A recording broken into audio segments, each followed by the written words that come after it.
আল্লাহ যখন কারো উপর নারাজ হয় তখন দুইটি আলামত তার মধ্যে আল্লাহ প্রকাশ করে দেয়। আপনার মধ্যে যদি আলামত দুইটি দেখেন, ভাববেন হয়তো আল্লাহ রাব্বুল আলামিন আপনার উপর অসন্তুষ্ট কিনা, একটু চিন্তা ভাবনা করে দেখবেন। খুব জরুরি একটা বিষয়। দেখেন, আল্লাহ রাব্বুল আলামিন যদি কোনো ব্যক্তির উপর নারাজ হয়, তার দুনিয়াও ধ্বংস, আখিরাতও ধ্বংস, এই পৃথিবীতে তার কোনো সফলতা থাকে না। খুব মারাত্মক একটি বিষয়। এবং মনে রাখবেন, আল্লাহর সন্তুষ্টি পৃথিবীর সব কাজে, এটা খুব জরুরি একটা বিষয়। তার মধ্যে এক নাম্বার যে আলামত, সেই আলামতটা হচ্ছে আপনি যে ইবাদত করেন, এই যে নামাজ পড়েন, দান করেন, সদকা দেন, রমজানের রোজা রাখেন বা নফল রোজা রাখেন, যাই করেন না কেন, আপনি আমলের মধ্যে যদি মানসিক প্রশান্তি না পান, এটা আপনি বুঝে নেবেন হয়তো আল্লাহ রাব্বুল আলামিন আপনার উপর নারাজ রয়েছে।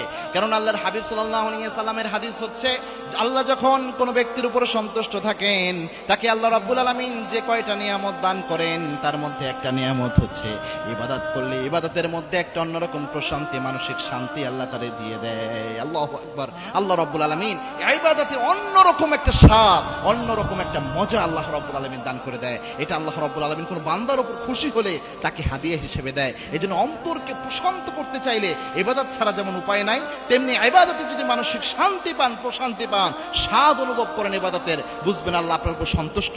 আর কোনো স্বাদ খুঁজে পান না অ্যাজ ইউজুয়াল, তাহলে বুঝবেন আল্লাহ রাব্বুল আলামিন হয়তো আপনার উপর নারাজ হয়ে রয়েছে। দুই নাম্বার যে গুরুত্বপূর্ণ একটা বিষয়, এটা অনেক পরিবারেই হয়ে থাকে, সেটা হচ্ছে আল্লাহ কোনো ব্যক্তির উপর নারাজ হলে তার রিজিক থেকে, তার সব কাজ থেকে আল্লাহ বরকত উঠায় নেয়। এটা একটা মারাত্মক বিষয়। আপনার অনেকেই লোক রয়েছে বলে, হুজুর 1,00,000 টাকা ইনকাম করি, মাস শেষে যে টাকা কই যায় আর আমি কিভাবে খরচ করি আমি নিজেও জানি না, টাকা কিভাবে শেষ হয়ে যায়, কোনো বরকত আমার সম্পদে আমি না, আমার সম্পদের মধ্যে আমি খুঁজে পাই না।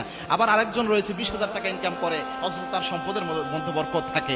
বরকত কিন্তু আল্লাহর দেওয়া দান। আল্লাহ কোনো ব্যক্তির উপর অসন্তুষ্ট থাকলে কোনো কাজের কারণে, তখন আল্লাহ তার ওখান থেকে বরকত উঠায় নেয়। যেন বরকত আল্লাহর কাছে চেয়ে নিতে হয়, আল্লাহর কাছে হালাল রিজিক চাইতে হয়, এমন রিজিক চাইতে হয় যে রিজিকের মধ্যে বরকত রয়েছে। এটা গুরুত্বপূর্ণ বিষয়। এবং হালাল খেতে হয়। হালাল যদি আপনি ভক্ষণ করেন, অবশ্যই আপনার মধ্যে বরকত থাকবে, আপনার রিজিকে বরকত থাকবে এবং আল্লাহ রাব্বুল আলামিনের সাহায্য থাকবে। এবং বেশি বেশি শুকরিয়া আদায় করবেন, তাহলেও বরকত থাকবে। কারণ আল্লাহ রাব্বুল আলামিনের ঘোষণা, এটা সূরা ইব্রাহিমের 7 নম্বর আয়াত, লা ইন শাকারতুম লা আযীদান্নাকুম, লা ইন শাকারতুম লা আযীদান্নাকুম ওয়া লা ইন কাফারতুম ইন্না আযাবি লাশাদীদ। আল্লাহর ঘোষণা হচ্ছে, if you grateful to almighty Allah সুবহানাহু ওয়া তাআলা, I will increase your all লেভেলিটি।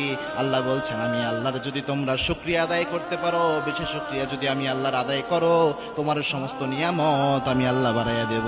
সুবহানাল্লাহ। এজন্য এই দুইটি আলামত অবশ্যই লক্ষ্য রাখবেন। যদি এইগুলোর মধ্যে